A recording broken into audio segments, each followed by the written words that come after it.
Alright guys, so lately a bunch of news has been coming out about Marvel Spider-Man 4, and I've got to say I'm pretty skeptical about it. There's a lot of things coming out, and if all the leaks end up being true, this movie's going to suffer the same problem that Spider-Man 3 and TASM 2 suffered, in my opinion. And that being that it's way too over-cluttered. And Sony being Sony, instead of sticking to a street-level movie like most of us wanted, Sony wants to go full-blown multiversal again, after having a great setup for a street-level Spider-Man at the end of No Way Home.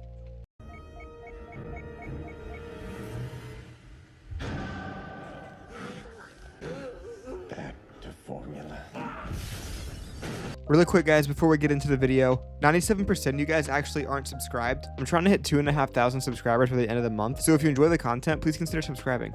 I'm going to be giving away a copy of Spider-Man 2 at 5,000 subscribers, but you're going to have to be subscribed to enter that giveaway, so if that's something you're interested in, consider clicking subscribe. And if you appreciate the coverage of Spider-Man 4 in this video, please consider leaving a like on this video. Alright, so for those of you who don't know, over the last couple of months, a bunch of leaks have been coming out about Spider-Man 4. It was initially pitched that this movie was going to be a ground-level Civil War that focused on street-level heroes, but now it's drastically changed. With the addition of RDJ's Doctor Doom being announced, the plans for this movie have shifted drastically. It was leaked that every movie that takes place after Avengers Doomsday is going to be taking place on Battleworld, and Spider-Man 4 is slated to come out right after Avengers Doomsday, meaning that it's going to take place on Battleworld. Instead of being a grounded street-level Spider-Man movie like most people wanted, it's now another multiversal, crossover, cluttered mess that people were afraid it was going to be. Behind the scenes, Marvel and Sony were actually back and forth, which is why it was taking so long for a script to be written. Sony wanted it to be more grand and multiversal, and Marvel wanted it to be more grounded and street-level.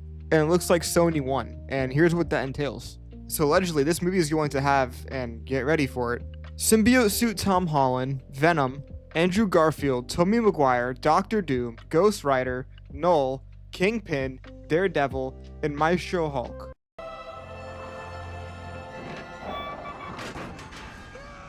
So allegedly, and spoilers in case you guys don't want to be spoiled possibly for Doomsday or Spider-Man 4, skip this part of the video. These are just leaks, but they might be true, so if you don't want any chance of them being spoilers, please, this is your warning now, skip this part of the video. Allegedly at the end of Avengers Doomsday, Tom Holland's Spider-Man is going to be killed by RDJ's Doctor Doom, and in Spider-Man 4, he's going to be revived by the Venom symbiote, and that's how he's going to get the symbiote suit. This is a concept actually pretty good. I like this idea, and I think it's going to be really cool if they end up implementing this.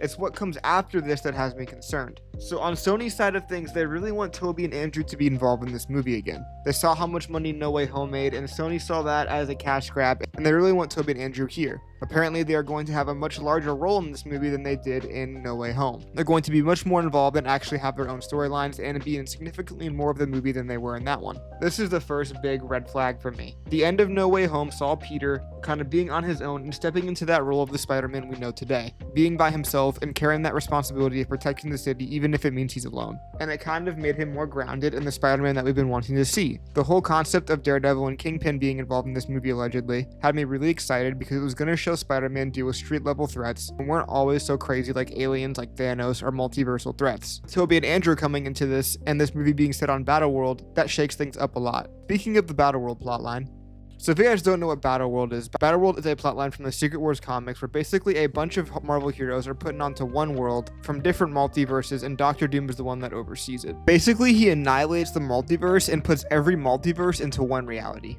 So there's multiple Spider-Men, multiple Captain Americas, multiple Iron Man, stuff like that. And that's apparently how Tobey and Andrew are going to be involved. They're going to be brought onto Battleworld. And allegedly, Marvel wants to make this movie kind of like Deadpool and Wolverine, where this movie is going to be Spider-Man and Venom.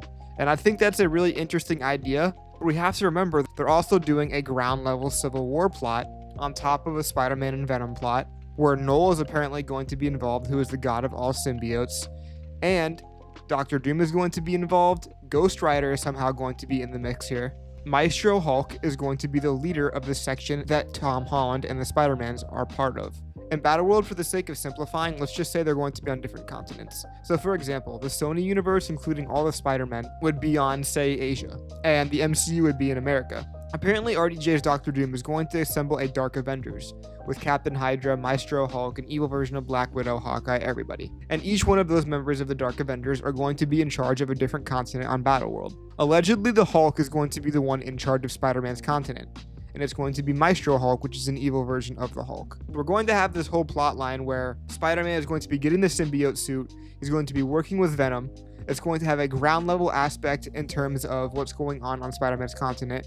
On top of Toby and Andrew being involved, Ghost Rider being thrown in there somewhere, and all this coming together with them trying to defeat Maestro Hulk and get off of their continent of Battleworld, while Null is also looming over the whole thing. All because Sony wanted to Sony and wasn't satisfied with the street level plot. Can you see why I said this is getting cluttered? Not into temptation, but deliver us.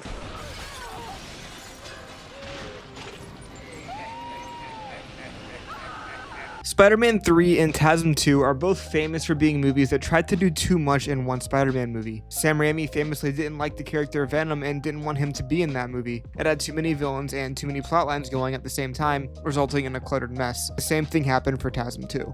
I really don't want to see Spider-Man 4 follow this trend, especially after the ending of No Way Home, where we were set up with such an optimistic future for Tom Holland's Spider-Man. Being somebody who's never really liked the way that they've written his character, I think Tom Holland is an amazing actor, but I don't like the way that they've written his Spider-Man. I think it's unfaithful to the character, and until No Way Home, I didn't care about this Spider-Man storyline at all. The end of No Way Home had me really excited for the future, and for the first time, I was really on board with Tom Holland's Spider-Man and excited to see what they do with him. But if these rumors and leaks end up being true, it looks like I'm just going to be disappointed again. I don't know. What do you guys think about Spider-Man 4? And do you think these leaks and rumors are going to make this movie better, or do you think it's going to make this movie worse? Are you guys concerned? Let me know your thoughts down in the comments below. Thank you guys so much for watching. I'll talk to you guys later. I love you so much. Peace out.